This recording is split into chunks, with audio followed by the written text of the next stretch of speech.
welcome back everybody for episode 2 of our season 2 of the Calculus podcast, CalcCast. We are excited to be here today. My name is Brian Passwater. I'm a teacher at Lebanon High School in Indiana, and my co-host Tony Record is with me today.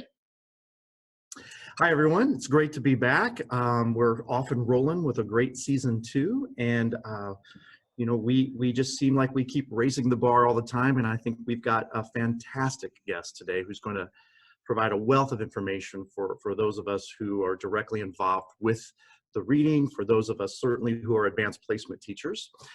Her name is Stephanie Ogden, and she is a very prominent figure at the College Board. She's got several words in her title, and I'm going to let her describe exactly what she does and what that title is. But chances are, if you're an advanced placement teacher of mathematics, Stephanie Ogden has a pretty important role in your life as a teacher on a day-to-day basis. So, Stephanie, welcome, and enjoy our time together here at CalcCast. Thanks for having me, guys. I really appreciate it. A little bit nervous, my first podcast, but we'll see how it goes. All right, Steph, if you wouldn't mind, go ahead and just tell our viewers, what is your official title with the College Board, and what does all that mean? What does all that entail? Officially, I'm the Director of AP Content Development. Sometimes we call that course lead for AP Calculus and Statistics. And in the past year and a half or so since I've come on board, Tiffany Judkins, who is the instructional designer for both courses, she and I have been dividing course content development for both courses. And I'm assuming the primary responsibility for curriculum framework and assessments, with Tiffany taking the lead with instructional design. But we both pitch in and kind of support one another on both sides of it. In mine in particular, I manage the test development committee, collaborate with ETS to establish specifications for the exams. I review forms, participate in grade setting. Along with Tiffany, I developed the CED and also pubs and lots of other publications at the College Board, lots of other collaborators. I was responsible for reviewing a lot of what we call PPC items, which is the personal progress checks that will be out on AP Classroom as one of our resources. I focused on Calc and Tiffany on stats. We sort of divide and conquer. I managed the question bank review for AP Classroom. Again, I did Calc and Tiffany did stats, along with members of our project management team. There are a lot of teams that I interact with. I work with a course audit team. I collaborate with other course leads. I research kind of what's next for the courses in collaboration with some higher ed folks. Review website materials. I'm trying to think what I've been doing in the last month or so. And one of the things that I enjoy doing is I work with the online teacher community moderators, and I kind of lurk on the Facebook groups because those are your all's groups, and I don't think I need to be, my voice might be a little too loud if I were to jump in there. But I really appreciate the work that all the teachers and leaders do in making a great calculus, in this case, and also stats communities. Well, that's a mouthful, to say the least. And I think several of the things that you kind of brought up, Tony and I are going to dive a little bit deeper on throughout this podcast, because there's a lot of interesting things in there that I know that we're interested in, and a lot of teachers may not understand all that goes into some of those roles. You kind of rolled them off as like, I do all these things, but a lot of those things are very time intensive and work intensive. So there's a lot to jump in there. And so we know that currently you're at the College Board in this current role, but tell us a little bit about how you got to this role in terms of specifically your background with the College Board and the reading. So we'll take the Wayback Machine to your very first reading. We were talking off air a little bit about that. When did you start reading? How did that progress to table leader, and then the different roles that you've had? And then how did that turn into your current role now? I was an Acorn in, I think, 2000. Larry Riddle was the chief reader. And my first table leader was Mort. A lot of people know Mort Goldberg, who retired a couple years ago. And that was quite the initiation. He's quite a character. After that, after a number of years, I became a table leader and then a question team member, which if for people who don't know, the table leaders kind of are a resource for the readers, helping them to interpret the rubrics, and where questions come up, taking questions on up to the question leaders for resolution. And the question team members come a few days early to help the question leaders come up with basically how are we going to present this rubric so that people can apply it consistently. And then after a bit of time as a question team member and table leader, I became a question leader, first with the alternate exams, international exams, that group, and later as an operational question leader. A few years ago, I was working with a course development committee at the College Board. They were considering whether they might want to add a new course to the thing, and so they brought me on board as a consultant. I really liked the people I was working with.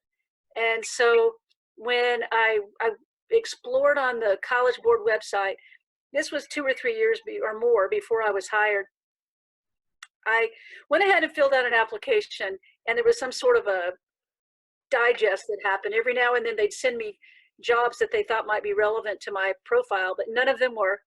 And then one day in my inbox was this posting for the AP Calculus, person. And I thought, oh my gosh, that's too good to be true. And I applied. And you said, how did I get the job? I don't know. Divine intervention comes to mind as an answer from my perspective, because it was sort of my dream job. And while I would not have applied if I didn't think I was qualified, there are so many qualified people. And so I'm just really grateful that I get to do the job that I have every single day. That's great. Sounds great. Sounds great. Like so many people that are doing great work with the College Board, a lot of you have backgrounds just like Brian, just like myself, just like probably the majority of our viewers. We are all classroom teachers. So would you mind telling us, we're going to take the Wayback Machine even farther back. That's for sure.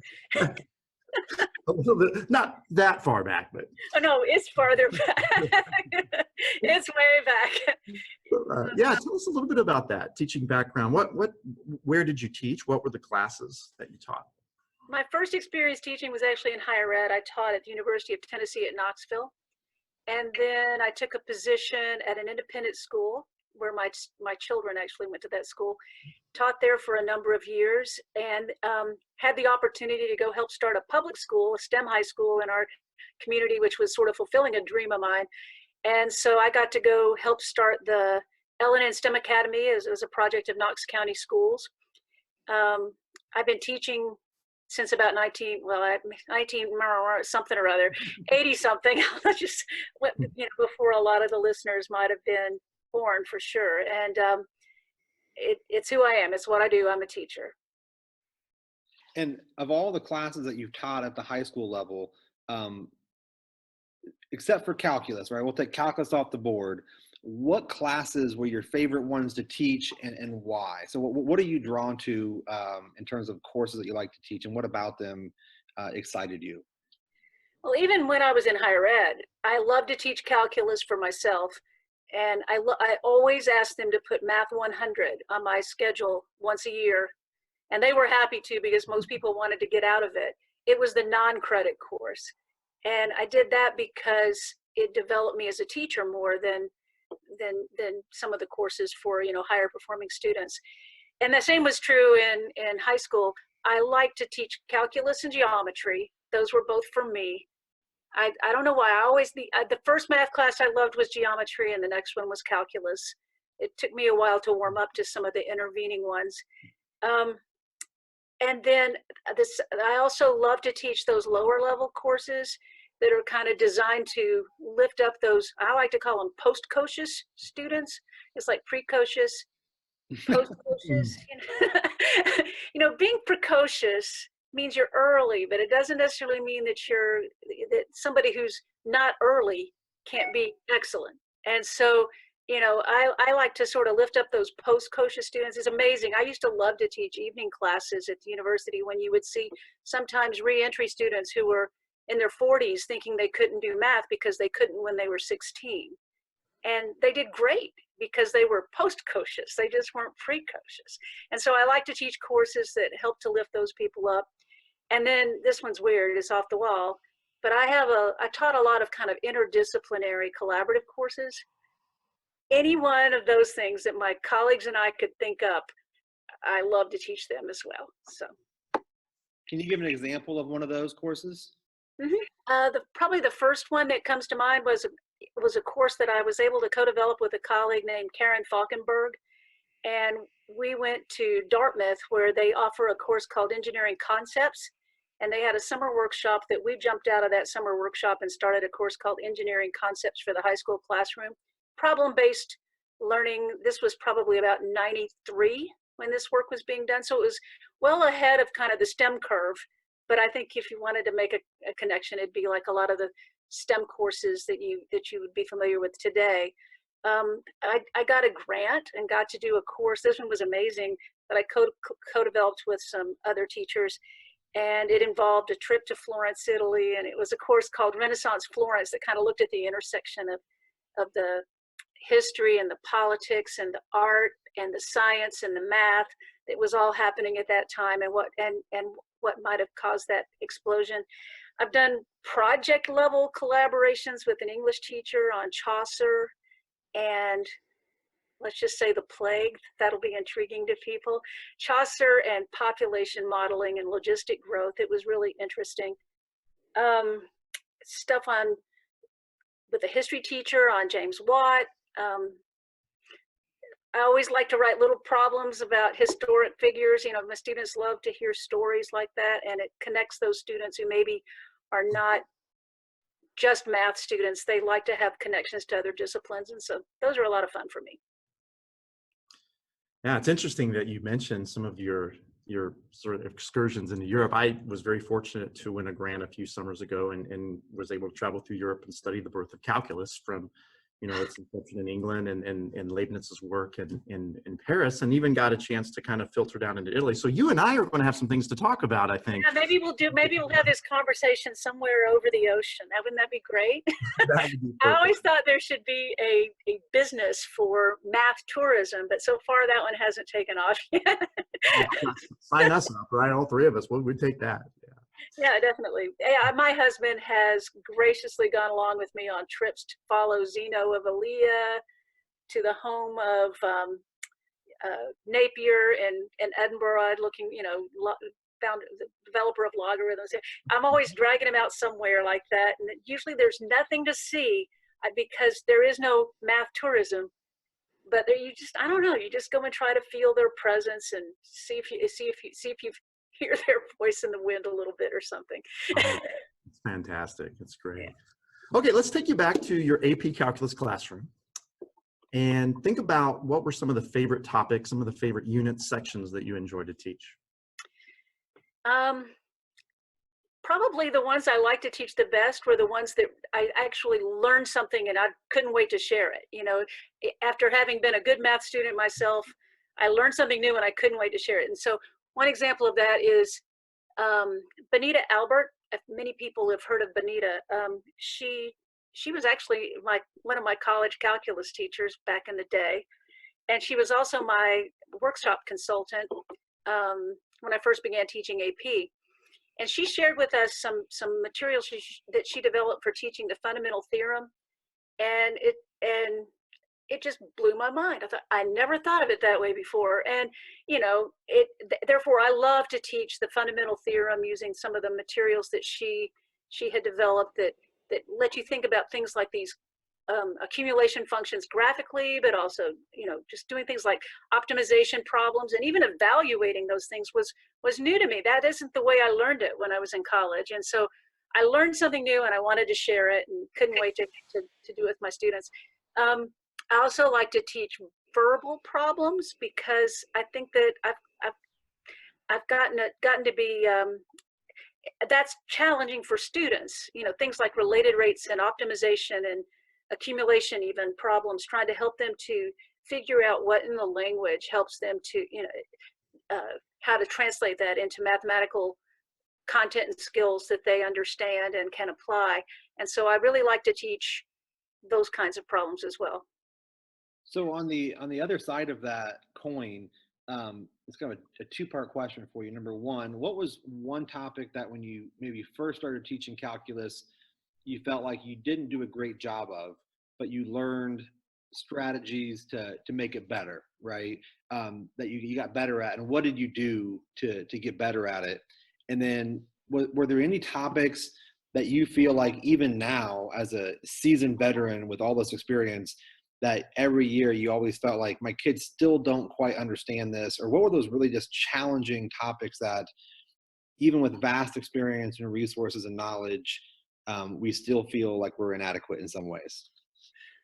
Well, probably the reason I like teaching those verbal problems so much, those word problems, verbal representations, is because that's always hard for students. And it was hard to learn how to teach it. And over the years, I've kind of come up with some strategies to help them to do that. So that's one that was hard initially, and I feel that I got a lot better at over time. The ones that are, there are certain series topics, if you wanted to scratch the surface of topics that are still hard, that I still struggle with how to teach my students effectively, it would be things like helping them to really understand what's going on with intervals of convergence is something that I don't mean can they mimic me and give me an answer. I mean, do they understand what's going on? And some technology tools, and I'm doing something ridiculous with my hands, but some technology tools have helped me and my students with that, involving things like polynomials that are odd and even, and how they flip and flop, and how you can sort of see, but they tend to converge on certain intervals. That can help students to develop that understanding. But I think it's hard to teach that, especially without that technology. And I also think that the Lagrange error bounds can be difficult because of how you handle that kind of upper piece.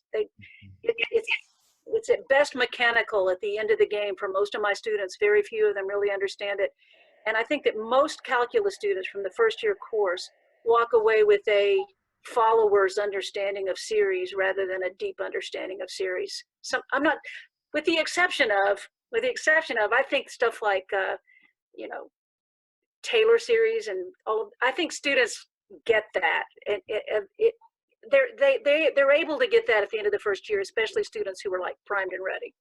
Yeah. As a quick follow-up to that with the Lagrange error bound, and I know that you're at the College Board now, so I'm going to ask you to take your College Board hat off. So you're not speaking on behalf of the College Board. Just so you know, I'm always speaking on behalf of the College Board, but I'll do my best.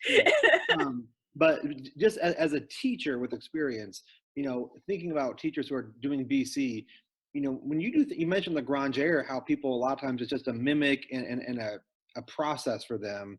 When you were teaching it, did you go through Taylor's theorem, and did you develop all this? And where do you draw that line between, okay, I got to just move on, and if they kind of can halfway get it, I'm okay with that, versus I want them to really intuitively understand why this works and what's happening here. If I could get to the point where they could understand, like there was a question a few years ago where you're trying to understand that you're finding kind of a worst case scenario that's not like way out at infinity or something for a maximum and upper bound kind of scenario. That part of the equation, there was one that was graphical, and you could see that the graph trapped it there. And if they can get to the point where they can see that it's trapped for some reason in a reasonable neighborhood, that's probably, I feel as if that kid is doing pretty well at that stage of the game. So just finding that max thing is hard for them. Yeah, definitely would agree with that.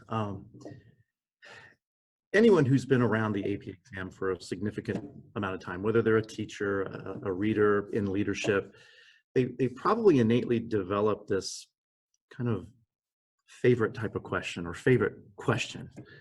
So is there any particular question that stands out to you, whether it's an older question, a more recent question that just strikes you as, hey, that's one of my favorite? Probably one of my favorites was snow falling on the driveway. I don't know if it's an older one. I think Steve Kokoska named that exact same problem, but I think he named it because he wrote it. Well, it was awesome. And what I loved about it was that was far enough ago, it was long enough ago, that it was one of the first times we really were moving into this area of accumulation, thinking of integration as accumulation problems. Hadn't thought of it that way in a contextual manner myself. I went at it straight out from math, the math side. And it was such a beautiful problem. There was a round of them at that time. The snow falling on the driveway was very natural connection because you really were accumulating snow. But Thomasville was another one, and I'm pretty sure that would be Tom Dick's name. There were a string of them at that time. Thomasville, Oregon was a traffic flow problem. So I really loved those problems because it started out kind of introducing me to something new, and then over a series of years, it became something that grew and became more complete for me. I really liked that, and my students loved them. There was a problem in 2007, and I never can remember. I really should because it became notorious. It was AB 2 or 4. I'm not sure 100%, but I always call it Monique's problem because my friend Monique was the question leader, and it was a question that had every theorem you could imagine in one question in a tabular format. And the students crashed and burned. In 2007, it was kind of early in we're going to start building more communication skills type of movement. In fact, it was probably initiating some of that rather than following it. And so students couldn't communicate well. And I had a few observations that I learned so much from that question, and I wound up using it as a teaching question all the time. Because one of the things that I learned was, we needed to teach communication, and teachers weren't really teaching theorems because I don't think they thought they were going to be tested in that way. And,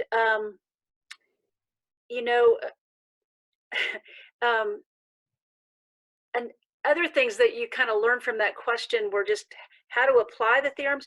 But prior to that, 2002 was the No Child Left Behind. And we started getting a lot of papers that were blank or doodles, a lot of them, because a lot of state legislatures started paying for students to take this test, and that's what happened. But by 2007, I also viewed this problem as a really promising sign, because in 2007, students wrote both sides of the book full into the margins, trying to do math, okay? Now, it was a little discouraging because most of them did not score a single point. The mean score was less than 1. But they were engaged with it. These were students who a few years ago were just getting signed up so that they could get a No Child Left Behind waiver. And they'd made such progress that now that they were engaging with the math a bit, and I viewed, kind of counterintuitively, I viewed, even though they didn't score well that year, I viewed that as a promising sign that we were seeing more kids who previously maybe were just either not taking the course or just hanging out in the course, beginning to engage with the course. And today, I think we see that trend continuing, and I find that to be a hopeful sign. Yeah, I think it was Tony and I were talking last year, even the last couple of years of the reading, that it's as anecdotal, but it feels like to me, I've seen less empty books in the last couple of years than I have for my first several years of reading. And it's a good sign. Sometimes as a reader, when you're exhausted, when you get a blank book, it kind of gives you a nice pause. It gives you a chance to take a break. Sometimes those pages a little faster, but yeah.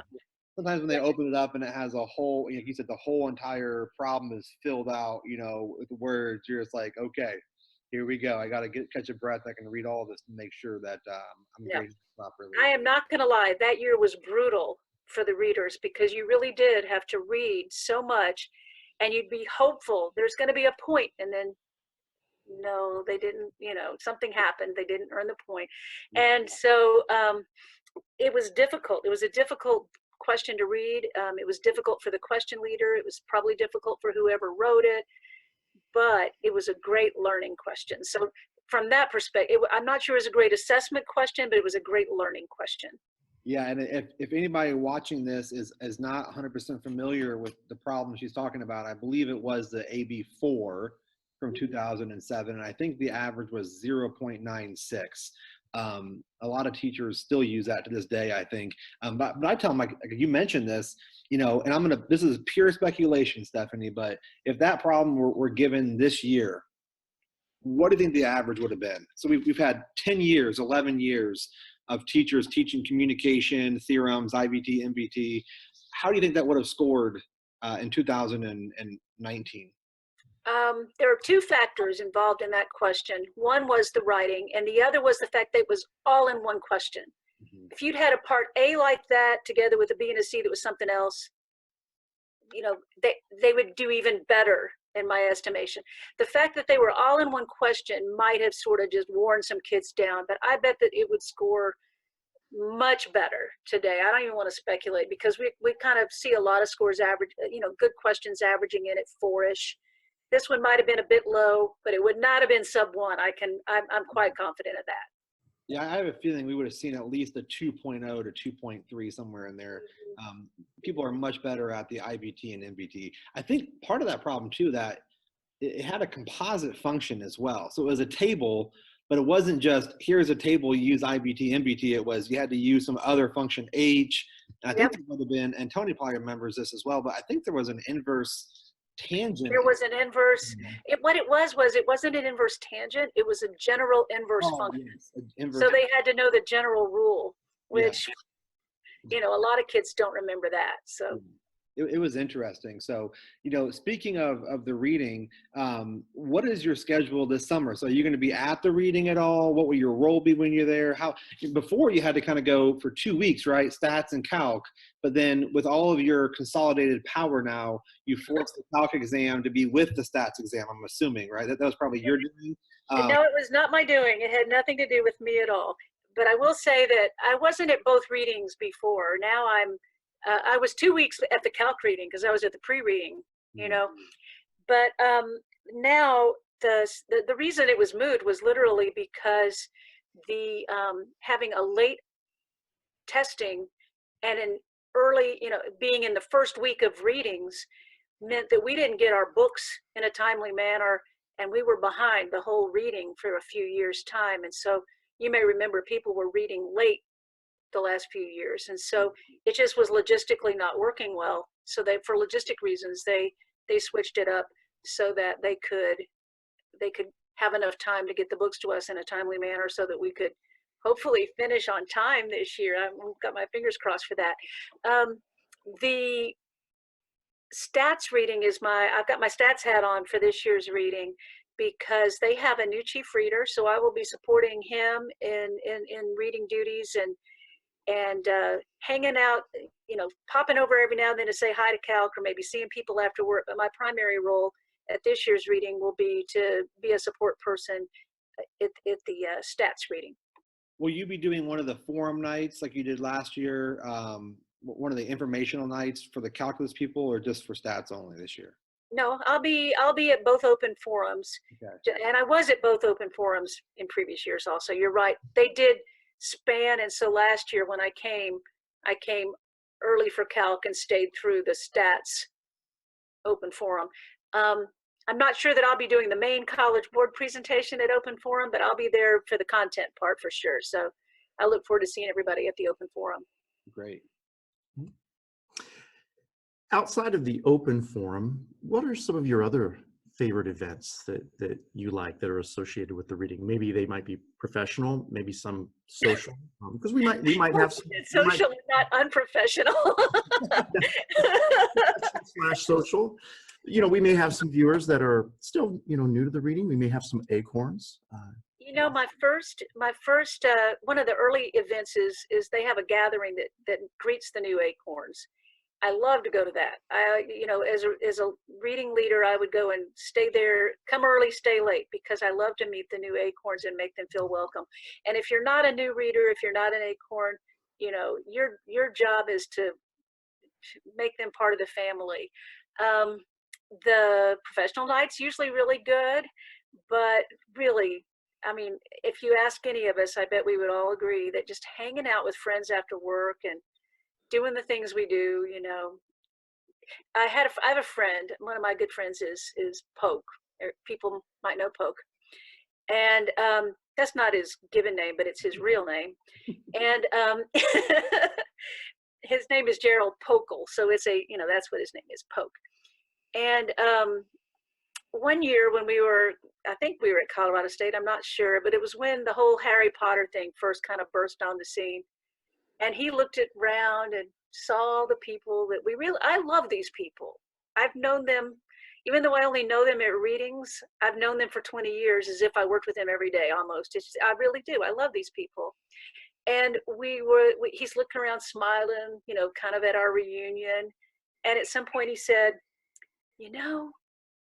it's like in June, everybody goes down to platform 9 3/4 and makes our way through the airports. And the more I thought about it, the more I laughed, because, in everyday life, a lot of us are, maybe viewed as different. We can't really talk about the thing that we're passionate about with just anybody, because most people kind of glaze over when you start talking about Lagrange error bounds and how do you teach them, but at that place, you get to go there with your, calculator wand, and you've worked your way through the airport where all the muggles are, and you're with your people, and I thought that just captures it. I love that piece of it so much, the chance to be with people who get it. If you're in higher ed, you maybe have a department of people where you have that opportunity. Then in high school, you're maybe the only one, or maybe there's a physics teacher or somebody you can reach out to, maybe somebody else in your system, your district. But just to be with people that you don't even have to explain things to, you just say them and they know what you're talking about. It's wonderful. Yeah, my wife calls it nerd camp. Every time I try to explain to her what I do, she's just like you said, they glaze over. My wife is a second grade teacher, and she puts up with more of my calculus ranting stories. Like, I talk things out verbally a lot at home about what I'm teaching, why the kids aren't getting it. And she's my sounding board. She has no idea what I'm talking about, but yeah. She says exactly what you said. Like, go and be with your people, It's wonderful. So it's great. So I'm going to put you on the spot here.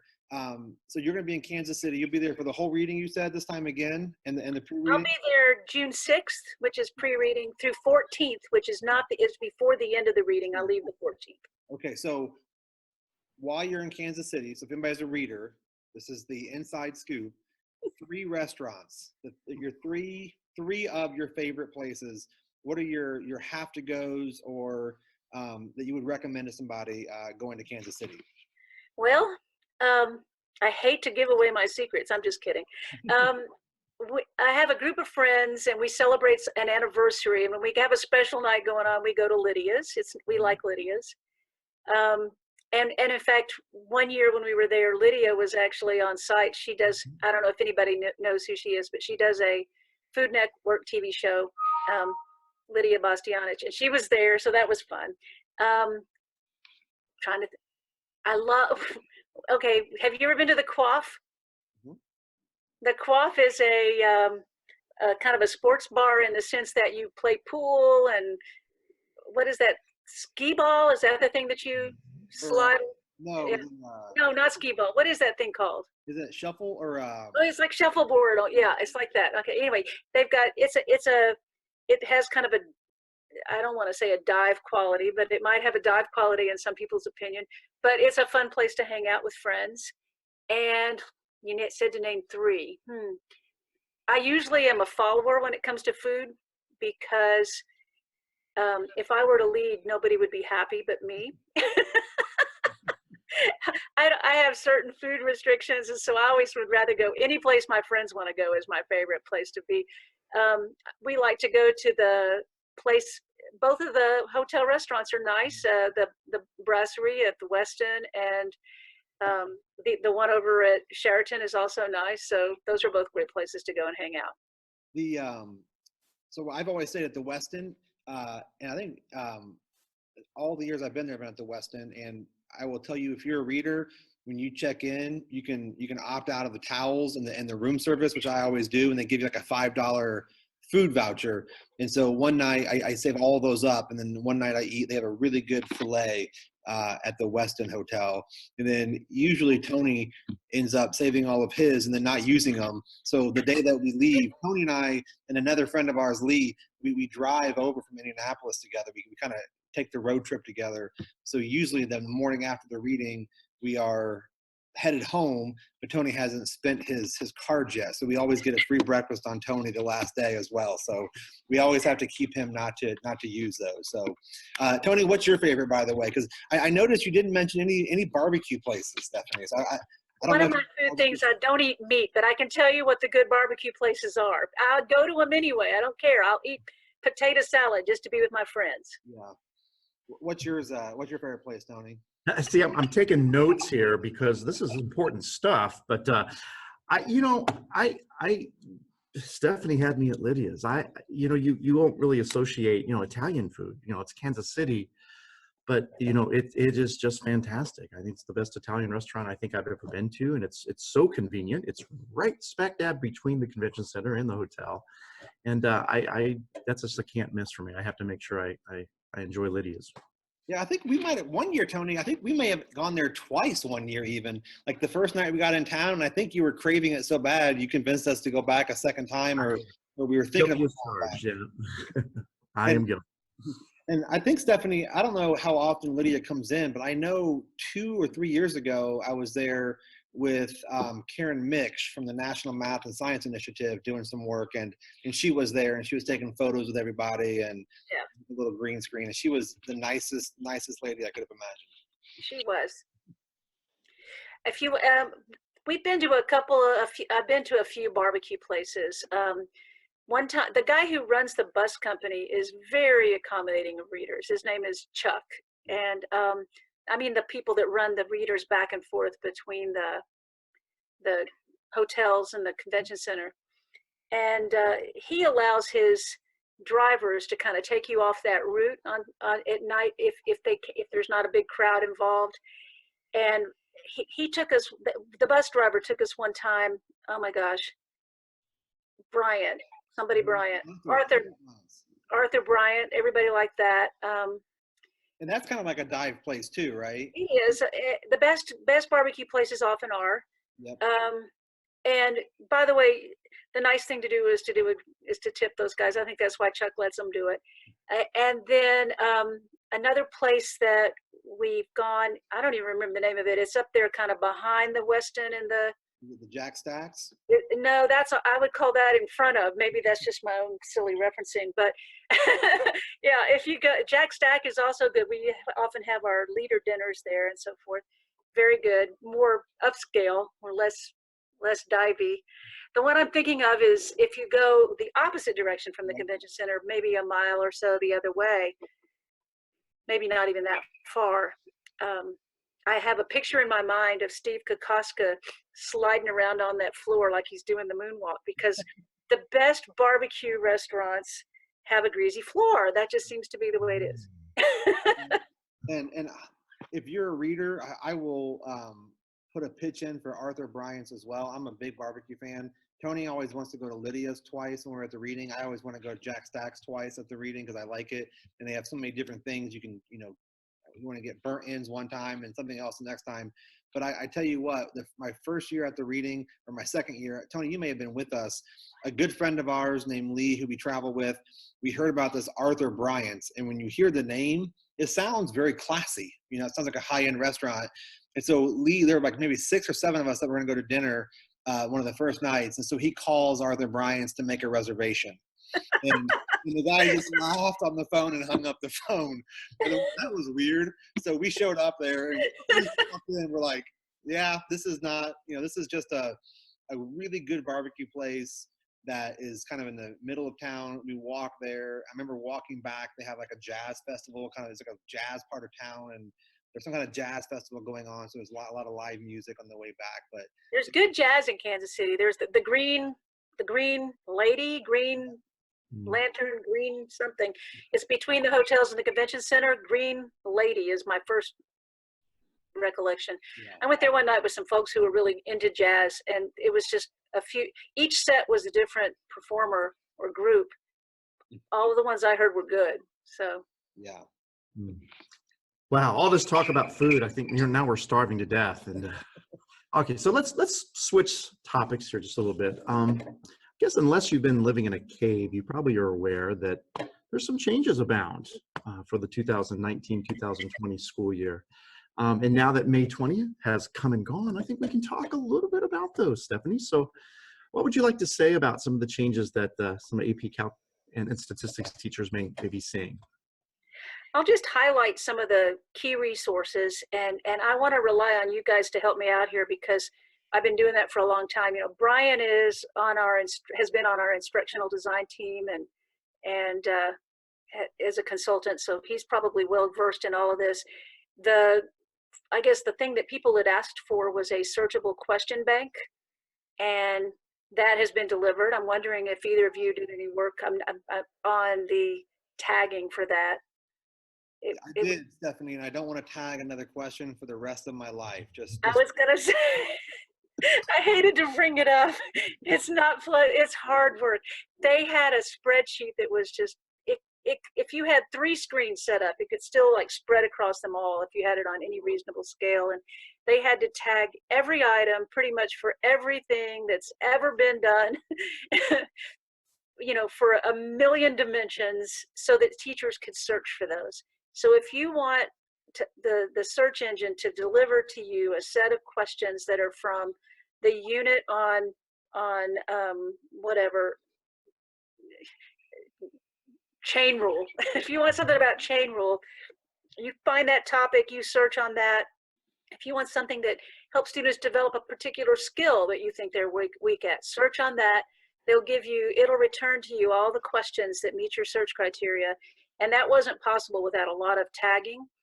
And so teachers can take those items and build their own assessments from them as individual items, or assignments. It doesn't have to be assessments, or they can even edit them and then save them as, you know, a new item, although it doesn't go into the question bank. Your edited versions don't go into the question bank. But if you wanted to just tweak the numbers a bit, it's harder to think than you might imagine.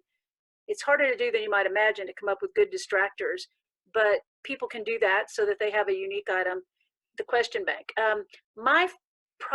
It's hard to say, but I think my favorite resource is what I talked about a minute ago, PPCs, personal progress checks. And we contracted with ETS, who develops the items for our exam, to help us to develop formative assessment items that are similar to the AP exam questions, but they are different in a couple of ways. One, they are designed to make sure that they go through every skill in the new curriculum framework in a way that kind of spirals through so that students get practice going through. That's one. And because of that, sometimes they stop at some sort of an intermediate skill and ask a question about that. So that, for example, if we gave an AP exam question, it might expect you to go all the way to calculating something involving U substitution or the chain rule or something like that. But there's a preliminary skill that is identifying that's what you need. So some of these questions will stop with an identification question rather than taking you all the way to the final, because that way a teacher can get information about, when you get a very complex question that has a lot of steps and so forth, you don't always know where the kids lost it, whether it was here, here, here, here. And so this allows you to kind of diagnose better where people are, where their misunderstandings are coming in. If I were teaching this course, there are 3 of those for every learning objective and skill pair, designed for sort of daily use as individual items. I would be using them as, you know, bell ringers to see if the kids got the homework that night, or as exit tickets to see if they got the lesson I taught that day. I would be taking all the data that the classroom saves for me and analyzing who needs what, when, where. I would be using these extensively. I would use these all the time. And then in addition to those items, there are an additional 3 items for each learning objective and skill pair that are assembled into a form. Each unit has a form, like the Unit 1 test kind of idea, where you can also give students formative assessment at the unit level. Sometimes we divided them into two parts if the unit is kind of long. So it might be first half of Unit 5 or whatever assessment. Those are, I'm very excited about those. The CED has been expanded quite a bit. It includes this new curriculum framework, which was broken down the way it is now so that it can support that PPC work I just described. And the instructional resources are amazing. The exam information is there's more information about how we read things. We didn't want there to be, and this is kind of an idealistic thing, maybe it's not possible to achieve, but it's certainly something we're shooting for. We didn't want there to be such a big gap between people who have insider reader knowledge and teachers who don't. We want to make sure that people understand the kinds of things that we do with the reading, so that they can help their students to develop better communication skills that would actually result in a poor score for them if they don't, and things of that nature. We wanted to communicate better with teachers who don't get the opportunity to be at the reading. Sure. Yeah. AP Classroom is a dashboard that I'm not going to say too much about unless you have questions, but it's a dashboard designed to give lots of data back on how all these assessments are going and where their students are as individuals, as a class, in the scope of the course, on an individual topic with a given skill. You can sort that data however you need to. And I'm going to be able to do some data analysis at the national level in order to say, man, kids are having a hard time with fill in the blank. I didn't know they were having a hard time with that. Let's see if we can't develop some resources to help teachers with that.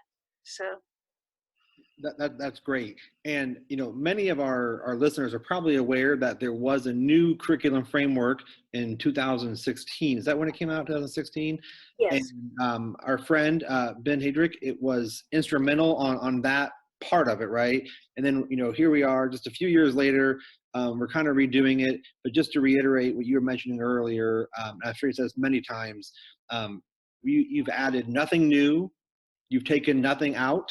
Right. I think at our consultant training, one of the phrases that you used, which I really liked, was you're trying to be even more transparent than before about the expectations of the course and the exam. And that includes like the percentages of weights for each unit, and things like that on there. And trying, like you said, giving all teachers and students an equal opportunity for success that doesn't rely on having some kind of insider knowledge as a reader or something like that. Where can this new CED is online right now, we know that, but the College Board is very gracious and they're willing to free of charge send every AP Cal teacher in America a color version in a binder of the entire CED. Is that correct? Yes. And how do teachers get that? If they go on to AP Central for the course page, they'll find a link for that. And also trying to think if there are other avenues, but that's the place I would go. Also, we sent out emails. There was an email blast that went out this spring. And so if you search in your, if you haven't seen that email, look in your junk file. There's also an email to everybody who has taught AP in the past, inviting you to ask us to mail you a binder. The binder idea, we could have bound it in a different manner, but we made it a kind of open 3-ring binder so that you could add your own resources right where you think you need them, or so that you can say, I don't want to do early transcendentals. I'm going to move that section over here. Well, you can do that. So that's kind of the idea behind the binder. Sure, and I have two follow-up clarification questions before Tony, he's going to ask you for your advice, for some of our teachers. But my two clarification questions are, number one, why do, so this AP Classroom, where you start having access to the test bank and these personal progress checks and things like that, that doesn't become available until August, is that correct? August 1st. Okay. Is that because they're still kind of tweaking it? You know, because a lot of teachers would say, man, I would love to have this over the summer, you know, as I prepare, right?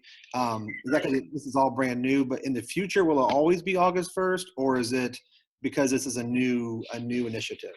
That's a good question. I'm not sure of the answer to that one.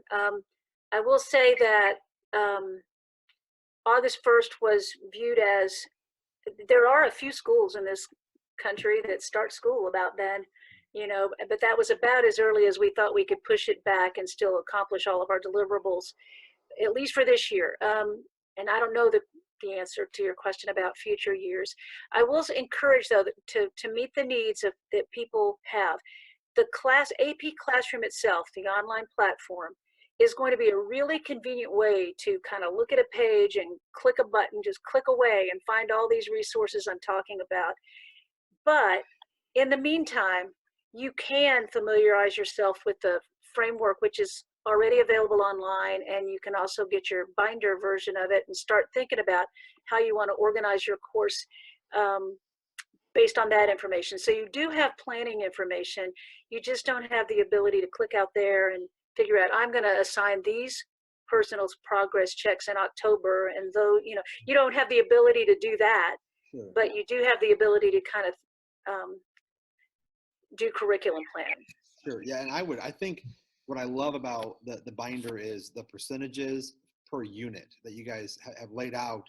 This is the percent of the exam per unit, but also the percent of the exam per mathematical practice too. That here's how they're weighted on multiple choice and free response. So as a teacher, it kind of made me think, is this in line with what I'm doing? Am I doing the communication part of the mathematical practices, those skills? Is my classroom mirroring this level of expectation? So that was kind of neat. So teachers could certainly be planning around that. For the test bank, and I was on that group that was able to go through and classify a lot of questions. But even the secure exams, right, all the way to the most recent, are part of that test bank. And we've always been told that those exams are highly secure, shouldn't leave the classroom. You have to check the dot every time you want to download one of those from your audit account. How does that look under this new system when you're assigning individual problems to students? So is the security considered still the same, or will there be any differences with that aspect of it? With the items on the question bank, you can assign them without knowing whether it's secure or not. It's just going to be, you can assign them. You can assign them. There are certain things I can't answer because I don't know the answer. If I knew the answer, I would answer. Here's what I do know. We know that teachers want at least some number of complete forms to use for review and stuff at the end of the year. And so that's our intent. And I would assume that those kinds of forms would need to be secure in a similar manner to what we have now, complete forms. But if you think about individual items, there are so many permutations as to how somebody could put together items in that question bank that it's almost its own security, that it would be almost inconceivable that a student would be able to somehow reassemble that form based on the number of permutations that are available. You see what I'm saying? And so we know that people want full forms, and I believe we have a strategy for putting that together and making those available for teachers on some timeline. I'm being pretty vague, but I'm trying to give you the general idea. I don't know the specifics. And we also know that security has been an issue. I get a lot of emails about this, as you might imagine. And we have a department that I forward them to, and they reach out and follow up. For those items that are designated as secure, when you click that box, when you download the thing, I've had to think about it a lot. Why would somebody, do that? Why would somebody post it on their website when we told them it's not to leave their classroom? And there are probably a lot of reasons. I think sometimes people think, oh, nobody reads my website. It's just going to be my students anyway. Yeah. It's the internet. And if people turn them in, it's because they found them on your website, I think that one of the stories I wanted to tell, just to help people to maybe make a decision when it comes to secure exams that might be a little more fair. There was a teacher who wrote in And one of the people in her administrative chain, I'm not sure how high up or down, who obviously wasn't really aware of this clicking the box because it's a secure exam requirement. And so she was conscientiously observing it. And so she would give the assessment in her class and she would score it. And she would go over it with her students in class and then collect it and keep it. They weren't allowed to take it home.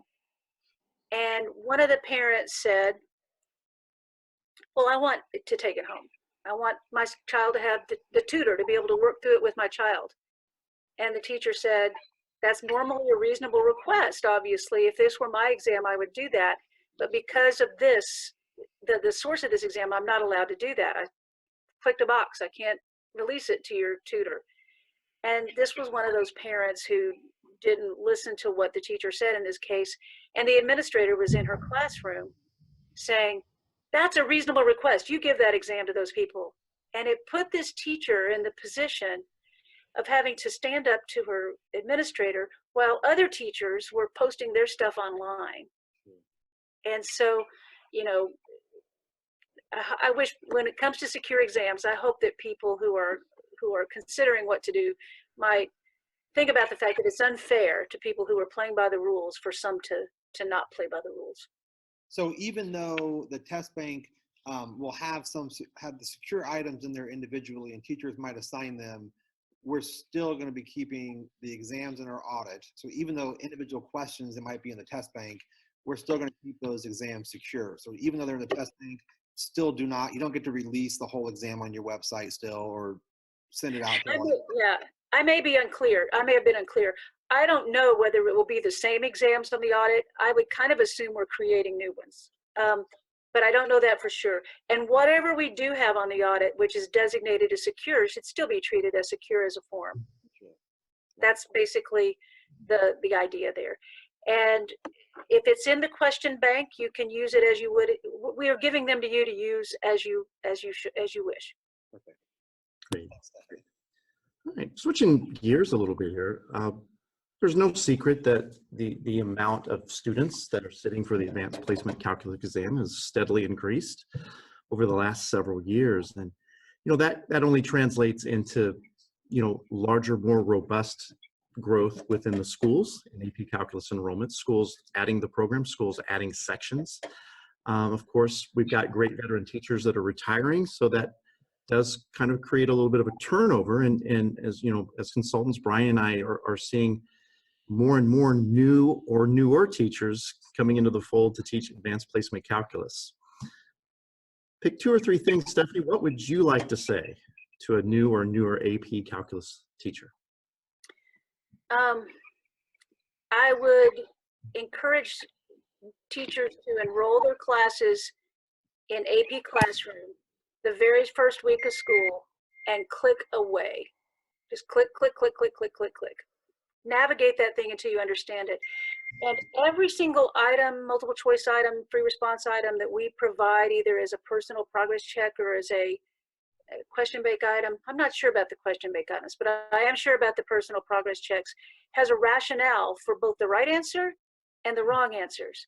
And so if you're still, I was still learning content in my, I told you already, I never thought about some of the math I knew as accumulation. You know, I was still developing content when I first began teaching AP, and everybody is.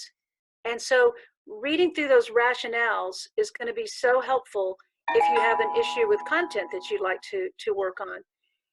Using it as formative assessment is going to be so helpful. You don't have to make that stuff up for yourself. We've already done it for you.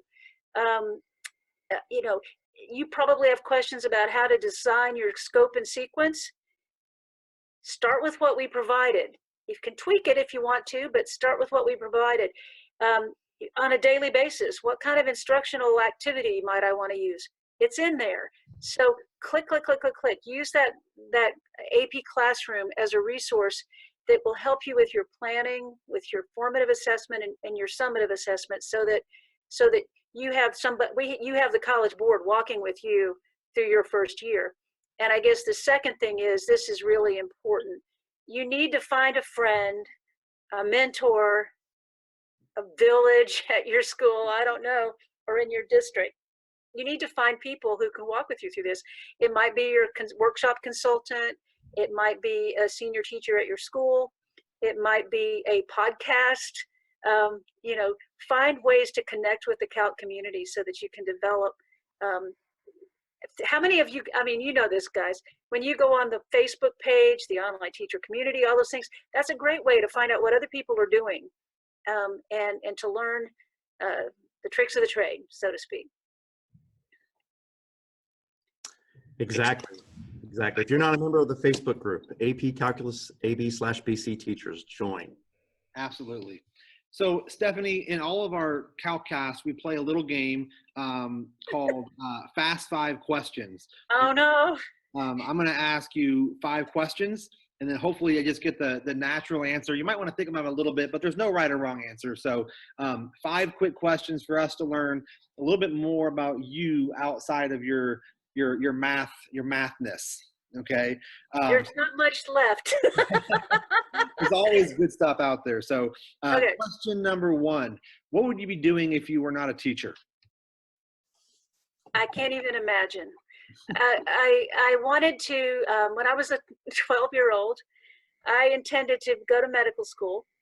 And my objective was to open clinics in Africa and fly in a little airplane and land on grass strips.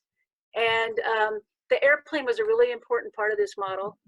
But I am completely convinced that if I had gone to medical school, I ultimately would have become a teacher at a medical school. So teaching is definitely your life's mission. Yeah. What is your dream car? It could be current or when you were younger, you know, when you were a kid first having a car. But what's your dream car? Oh my gosh, I don't even know. My husband would have a quick answer, any of my kids would. Me. I'm going to describe the qualities of the dream car. Maybe somebody who's more knowledgeable can tell me the best one for it. I happen to drive a hybrid Camry, and I like it a lot. It's comfortable. It's efficient to drive. It's reliable. It gets as good a mileage as you're going to get for a car that size. I feel like a jerk. I'm going to admit it. I feel kind of like a jerk if I'm driving around a car all the time where I feel like I'm using way more than my share of things. So probably something, I'm not crazy about it, but I'm not, you know, extreme about it, I don't think, but something a little bit more on, that's why I've got a hybrid. It probably is about 30 miles to the gallon. I'm not, you know, so invested that I need 60, but I want good mileage, reliability, comfortable. I'm not 30 anymore, so I don't really, you know, I do love to drive. We talked a lot about math on this podcast. That might have been the most mathy response you've given this whole podcast with the mileage and the reasonability of the car. So I told you there's not much outside. No, that's great. Question number 3. What are you reading right now, or what's something that you've read recently that you've enjoyed? Oh my gosh. I used to read all the time. All the time. I love historical fiction. And then a few years ago when I was working on my dissertation, I didn't have time for that. And I read nothing but nonfiction. And it kind of took. I really love nonfiction. So I like to do research, and a lot of times I'll start researching stuff, and it's more writing now than reading. You know, I learn things and I want to put it together in my own way. I read a nice book, I guess, if you want to know. When my husband and I went to France fairly recently, there's a book called Paris that we read, and I liked it. It was good. Awesome.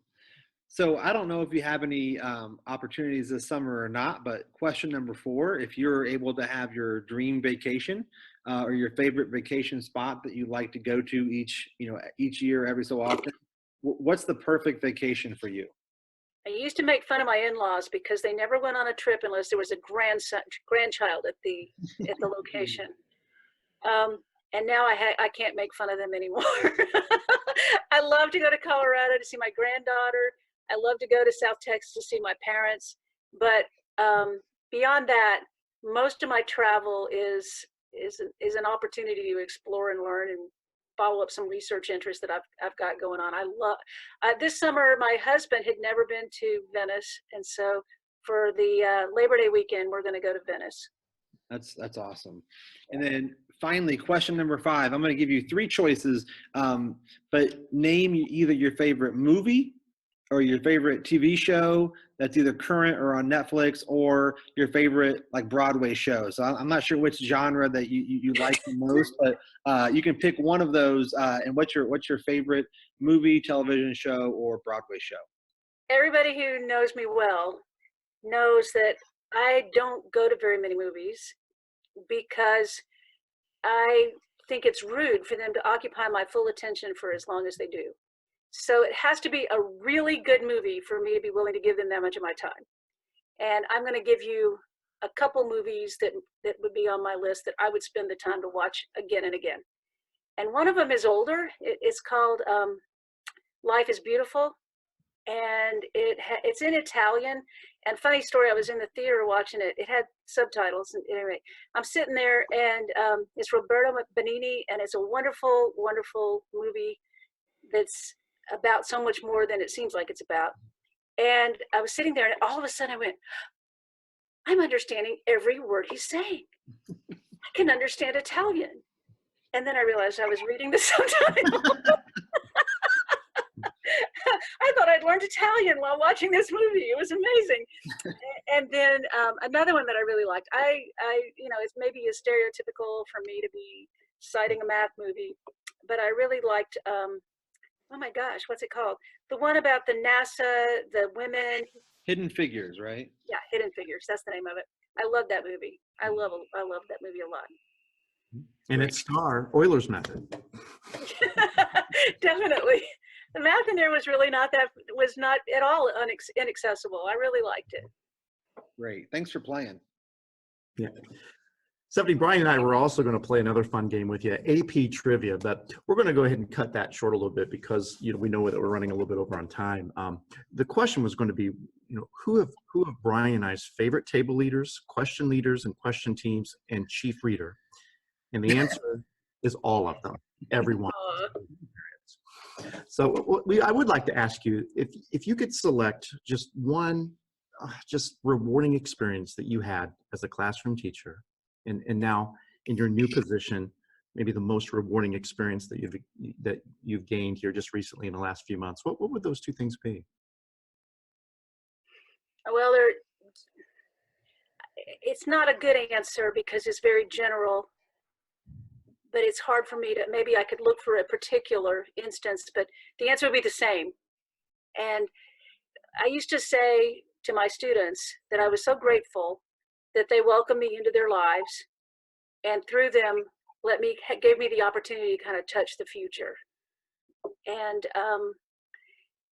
the people they will become and the lessons that they will learn, but even the directions of mathematics and how the economy will develop and society itself, all of the things we do every day in our relationships with our students. And as I progressed in my career with the teachers that I helped to develop along the way and lead, they're all younger than I am. and in every case, I realized that I'm able to kind of spend a little bit of time out there beyond the time I'm going to be here. And I just think it's such a wonderful gift to be able to do that. My husband's a really brilliant computer systems analyst, I think. And, he hears me say that and he goes, makes me wish I were a teacher, even though he knows he's not. He is what he is and I am what I am. But I think it's the most wonderful part of what my life as a teacher, and now my life as somebody who's trying to support teachers and students on a different scale. What a great answer, Stephanie. And we'll get you out of here on this last question. You talked about, just all that impact and thing. Is there anything that you wish you could go back and tell first and second year teacher Stephanie? Advice, what to let go, what to focus more on, what to focus less on. And not just because obviously math has changed, over time, but just what did you not know as an early teacher that you wish you could go back and either reassure yourself or give guidance to yourself? 2 things. classroom teachers are often very isolated. If you aren't careful to overcome that, you can be. So I would put my head down and just try to survive those early years. And one of the things I wish that I had done more was to start collaborating more extensively and earlier. Collaboration is just so important. And then the other thing is, when you're a new teacher, you sometimes think you don't know enough to do what you need to do, because what you need to do is lead. And so in your classroom, you have to understand what it means to be a leader. And otherwise you can't be an effective teacher or student. I think, I was at a school that had this model, and the model was people can either be detractors, they can be observers, they can be participants, or they can be leaders. And the way that that model developed was the idea behind being a leader in that situation. And this is, please, I'm not off track. This idea of telling myself to be a leader, when I was a young teacher and in early years in a classroom, a leader, this is what I mean by that. What a leader does is a leader pays attention and kind of looks around and notices, looking for problems or opportunities, either to solve or exploit opportunities. And to me, that's a little bit like the formative assessment and everything else that teachers need to do. But it's, a leader needs to pay attention, kind of looking around, and then you just act in ways that add value. Add value either to individuals or to society or to the school as a whole, because a leader is acting as somebody who actually has an owner stake in the outcomes. You own this. That's what makes you a leader. And so you pay attention and you act in ways that add value. That's a leader. And I think that every teacher, first year teacher, every student, that freshman in that Algebra 1 student, I mean, they can look around and look for opportunities to add value, either because, oh man, I'm not doing very well at this. What do I need to do to address that issue? Or how can I contribute and help that kid over there who maybe has a learning disability? How can you add value in ways that benefit individuals or society? Because you have a stake in this. You have a stake in the outcomes. That doesn't just mean you're like in charge of this or you have a title that's director of that. It means that you pay attention because you own these outcomes and you're going to make it better. And that's what I wish I had more of, that leader mindset when I first started, because it takes a while to build that confidence. Absolutely. Wow. What a great way to put an end to this. That's just a great answer, Stephanie. We thank you so much.